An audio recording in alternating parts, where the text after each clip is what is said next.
En el episodio de hoy, conoceremos la historia de una de las empresas mexicanas más importantes de nuestra historia. Visitaremos el lugar donde se encontraba su fábrica y las calles que impiden que nos olvidemos de ella. Descubriremos cómo esta empresa cambió el rumbo de la publicidad en nuestro país. No te pierdas este episodio para conocer mucho más sobre el buen tono y su legado en México. Corre intro.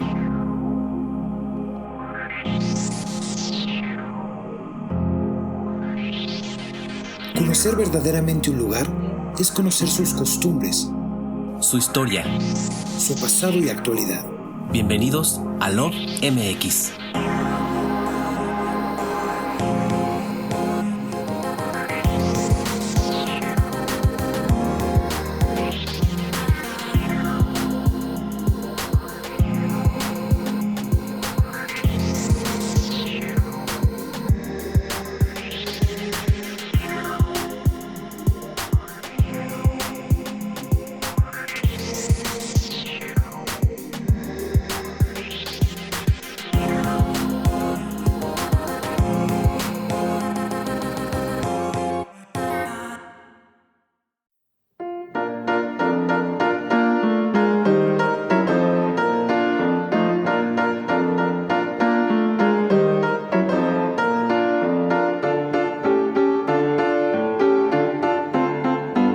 Muchas son las empresas que han ido y venido a lo largo de nuestra historia, pero son muy pocas las que realmente han tenido un verdadero impacto en nuestra sociedad, y una de ellas es sin duda el buen tono.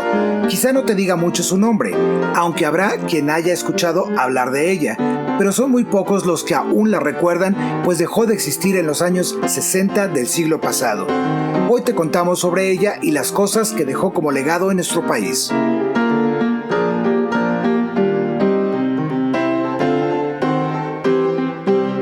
En la segunda mitad del siglo XIX llegó a nuestro país un inmigrante francés que había hecho escala por algunos años en Cuba, de nombre Ernesto Puyivet.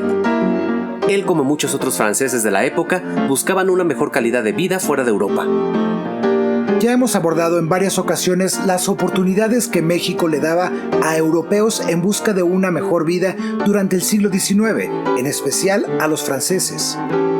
Puyivet había llegado a Cuba desde su natal San Martori, pequeño municipio en la región de Alto Garona, en Francia, a los 15 años de edad en el año de 1868. Ahí aprendió el oficio del cultivo del tabaco y la elaboración de puros y cigarrillos. Decidido a emprender su propio negocio, llega a México en busca del sueño mexicano.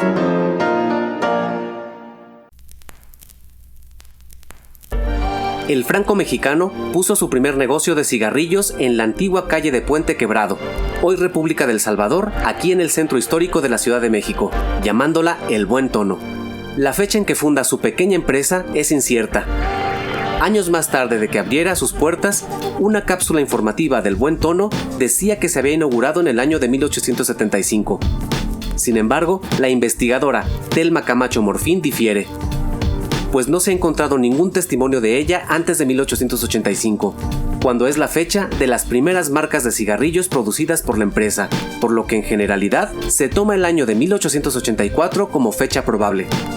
Sin embargo, hay que entender también que la fabricación de cigarrillos comenzó en un pequeño taller y que la producción de cigarros en esos años no era en cajetillas ni masiva.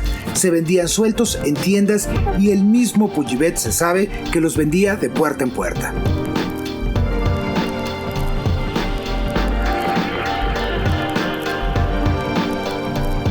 Pronto el Buen Tono comenzó a crecer y Puyivet adquirió la entonces novedosa máquina Bonsac, un aparato inventado por James Albert Bonsac en 1880 que fabricaba cigarrillos uniendo los bordes con pegamento que resultó sumamente dañino. Esta máquina lanzó al Buen Tono al siguiente paso, pues pronto comenzaron a producir sus propias marcas y se posicionó como una de las líderes del mercado. Comprensible también por el desarrollo industrial en México que se encontraba en su máximo esplendor durante el gobierno de Díaz. En este periodo, Puyivet conoce a la que sería su esposa, Guadalupe Portilla, hija de un pujante textilero, y que se dice que una vez casados, ella fue la que aportó la mayor cantidad de inversión para la ampliación del Buen Tono. Esta inversión fue un muy buen negocio tanto para ella como para Pujibet, pues para el año de 1890 la compañía adquiere los terrenos que pertenecían al convento de las monjas de San Juan de la Penitencia, con domicilio en la Plaza de San Juan 218.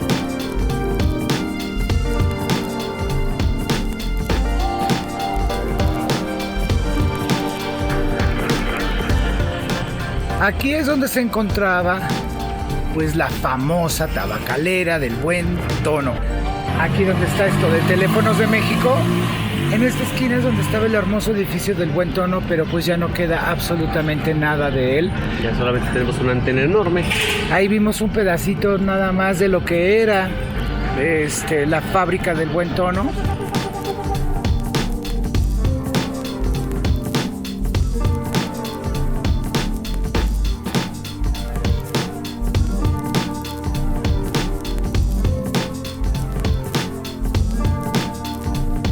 En pocos años, el Buen Tono creció exponencialmente, y antes de que se terminara el siglo XIX, Pujibet viajó a Francia, en donde conoce al inventor de una nueva máquina que fabricaba cigarros sin pegamento. Este era Anatolio Eduardo de Coufflet. Esta nueva máquina era capaz de engargolar los cigarrillos, evitando así el dañino pegamento. Pujibet entró en negociaciones con Anatolio y adquiere no solo las primeras máquinas de Coufflet, sino también el derecho exclusivo para su uso en México.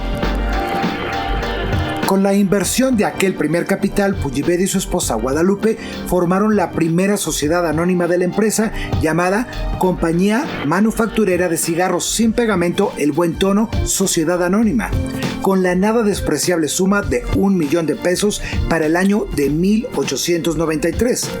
Esta sociedad estaba formada por el matrimonio y otros dos socios, Andrés Eizaguirre y Francisco Pérez Vizcaíno. La nueva máquina, al momento de entrar en funcionamiento, podía fabricar 30,000 cigarros diarios, y para finales del siglo, el Buen Tono ya fabricaba 3,600,000 cigarrillos diariamente, convirtiéndola en la fábrica tabacalera número 1 del país y una de las más importantes a nivel mundial. Justo antes de terminar el siglo, en el año de 1899, se disolvió la primera sociedad anónima de la empresa y se creó una nueva bajo la misma denominación, pero esta vez con una inversión de ya $2,500,000 y con distintos socios. Esta vez el matrimonio se unió a Porfirio Díaz Ortega, hijo del general Porfirio Díaz. Al comienzo del nuevo siglo, la compañía siguió aumentando su capital, llegando hasta los $10,000,000 para la primera década del siglo XX, y permaneció con un capital estable por varios años más. Más allá del buen manejo de esta empresa como productora de cigarrillos, el Buen Tono sentó las bases de algo fundamental que toda empresa necesita. Nos referimos al departamento de publicidad.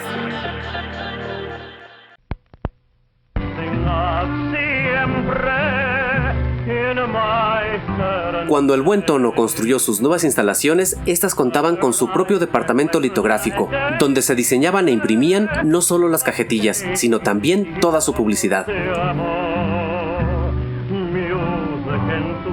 Con el cambio de siglo, la compañía emprendió una campaña publicitaria nunca antes vista en México, pero para poder entender su importancia, aquí un pequeño recuento de lo que ha sido la historia de la publicidad de nuestro país.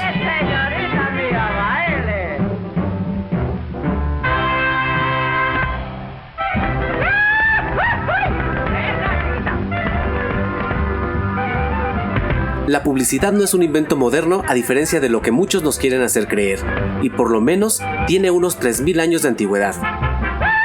Aquí en México ya existía en tiempos prehispánicos, con símbolos para comercializar el trabajo. Imaginen a un tejedor o a un alfarero usando estos símbolos para vender sus productos. Durante el virreinato estaban los voceros que deambulaban por las calles anunciando que don Juan o don José ofrecían tal o cual servicio. Ya para un temprano virreinato, en el año de 1666, nace la Gaceta Mexicana en Zacatecas, que estaba dedicada justamente a la publicidad de negocios y servicios. Poco después, el Diario de México, el primer periódico del país, dedica una sección a los anuncios publicitarios. Antes de 1850 la publicidad era gratuita, y justo en este año es que se comienza a cobrar por este servicio. Y unos 15 años más tarde se crea la primera compañía publicitaria. Las primeras campañas publicitarias fueron para empresas cerveceras como la Cuauhtémoc y Moctezuma, pero también para tiendas como el Palacio de Hierro o Liverpool, y por supuesto, para El Buen Tono. Pero esta, como ya mencionamos, contaba con su propio departamento dentro de la empresa.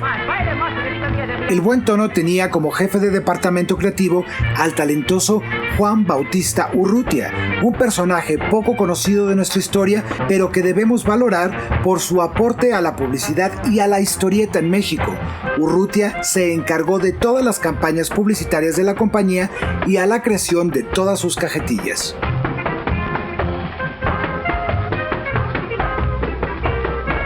Pero la publicidad, a diferencia de otras compañías, no se detuvo solo en los anuncios impresos. Además, Urrutia creó una historieta llamada Las Aventuras Maravillosas de Ranilla, en las que sus personajes anunciaban los cigarros del Buen Tono, naciendo así el primer historietista formal de México y la primera campaña publicitaria de largo plazo en nuestro país. Esta historieta se publicó durante los primeros años del siglo XX en los principales periódicos del país, y Ranilla y los personajes de El Buen Tono se convirtieron en personajes queridos por todos.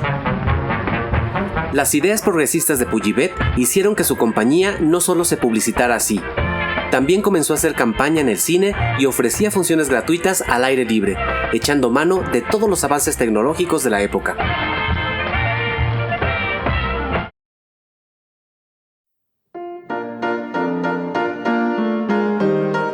De todas las campañas publicitarias de las que hizo uso la compañía, sin duda la más novedosa y llamativa fue el sobrevolar la Ciudad de México en un dirigible que no dejaría a nadie con la duda de que esta compañía era simplemente parte del futuro. El anuncio de que Charles Hamilton y su dirigible llegarían a México, financiado por la empresa cigarrera El Buen Tono, no dejó a nadie indiferente. Sin embargo, las condiciones para que un dirigible pudiera surcar los cielos capitalinos no eran del todo favorables, ya que las condiciones atmosféricas de la ciudad hacían de la travesía un reto.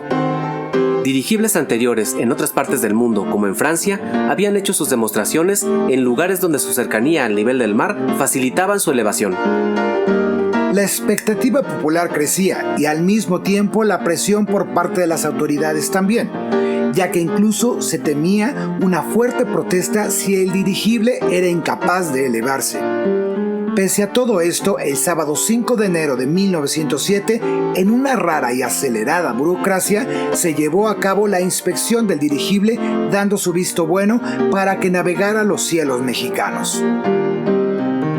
El evento estaba programado para salir desde los jardines del renombrado restaurante porfiriano Tívoli del Eliseo, que se encontraba en Puente de Alvarado número 33, entre las actuales calles de Emparán, Avenida de la República y Rosales, con un costo de 50 centavos. El costo solo era por entrar a los jardines y ver al dirigible de cerca para elevarse por los aires. Era, digamos, la zona VIP para este evento.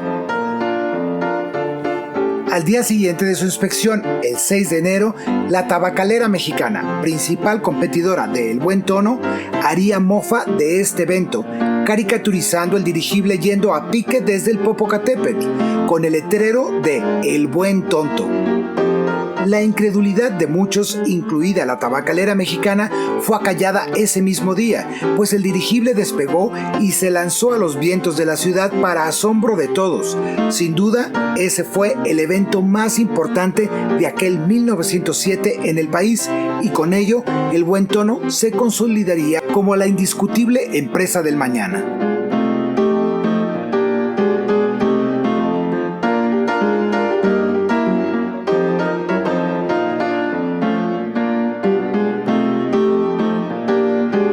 Pero esta empresa no se quedó ahí en cuestiones de publicidad. El 14 de septiembre de 1923 inaugura su propia radiodifusora con las nominales CYB, que por cierto, en unos días cumplirá 100 años. Esto con el afán de promocionar sus productos. Esta radiodifusora sigue en funcionamiento con las nominales XEB. Y como leía el anuncio de su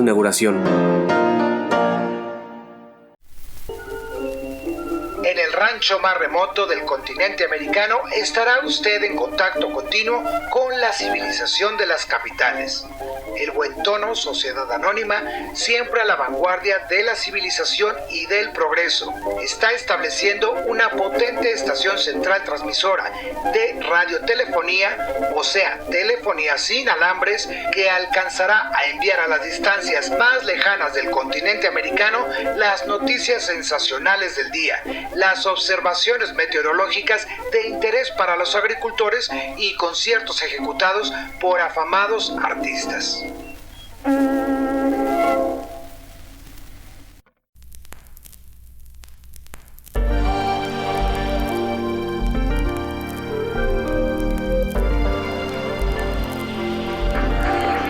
Como ven, uno de los grandes aportes del Buen Tono es sin duda el legado que deja a la publicidad en México. Pero también nos deja un legado arquitectónico. En el lugar donde se construyó la fábrica en el año de 1912, Pujibet también construyó una fuente que proveía de agua al barrio de San Juan.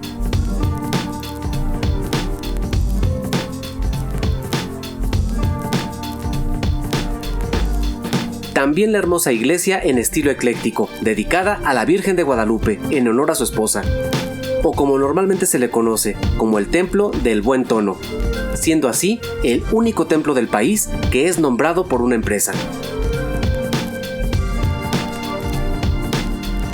Fue construido dentro de los terrenos de la fábrica para que los trabajadores tuvieran un lugar de servicio religioso. Como dato curioso, durante la Guerra Cristera, para evitar que el templo fuera incautado por el gobierno, los trabajadores lo usaron como bodega de tabaco. Cuando el gobierno se disponía a cerrar el templo, se sorprendieron al ver que ya no era un templo, sino una bodega. Es así como esta iglesia se salva y la podemos tener hasta nuestros días. Cosa que desgraciadamente no pasó con la fábrica. Tanto el templo como la fábrica fueron construidas con la misma técnica y estilo.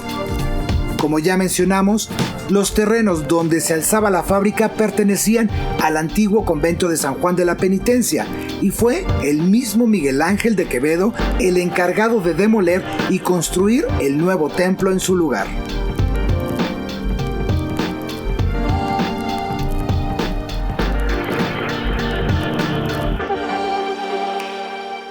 También él fue el encargado del proyecto de las colonias para trabajadores, como se les llamó en aquel momento. Estos conjuntos habitacionales fueron construidos para que los trabajadores de la empresa y directivos tuvieran un lugar donde vivir cercano a la fábrica y una mejor calidad de vida.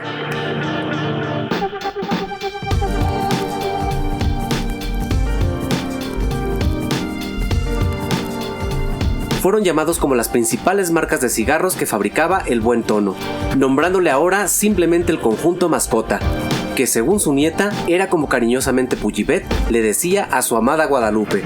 Ella incluso vivió muchos años ahí. Pujibet no solo se encargó de su Buen Tono, también fue socio de muchas otras empresas como la Textil San Ildefonso o la Cervecería Moctezuma. Incluso fue miembro del Consejo de Administración del Banco Nacional de México. Y muere en 1915 en Francia. En 1961, el Buen Tono cierra sus puertas cuando es adquirida por una de sus míticas competidoras, la Tabacalera Mexicana, famosa por la producción de los icónicos cigarros Faros. Más tarde, Tabacalera Mexicana fue adquirida por Cigatam, que fuera parte del grupo Carso. Después, la mayoría de las acciones fueron vendidas a Philip Morris, dejando así solo en el recuerdo a las tabacaleras mexicanas, de las cuales ya no existe ni una sola. Así que como legado, el franco mexicano Ernesto Pujibet nos deja la plaza y la calle con su nombre.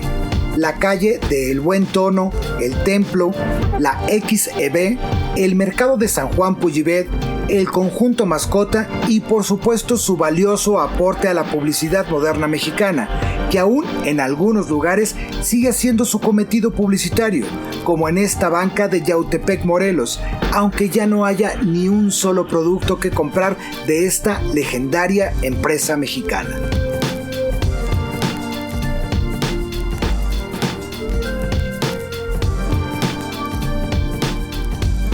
Amigos, este fue nuestro recorrido por la historia del Buen Tono.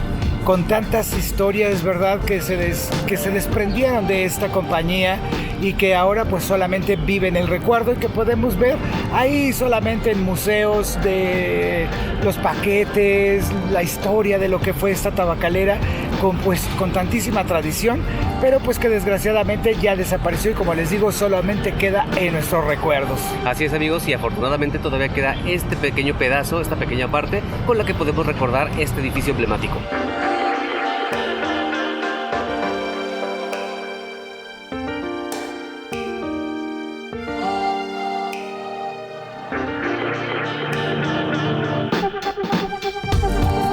Amigos, esperamos que les haya gustado este episodio para recordar el buen tono. Les recordamos que no se vayan de aquí sin suscribirse a nuestro canal, regalarnos un like y compartir nuestros videos en redes sociales para apoyar nuestro canal. Y activen las notificaciones para que siempre sepan cuando publicamos nuevo contenido. Nos pueden seguir en todas las redes sociales, nos encuentran como LoveMX TV, para así juntos seguir descubriendo las bellezas y la historia de nuestro hermoso país. Y ya saben, amigos, besos y abrazos para todos.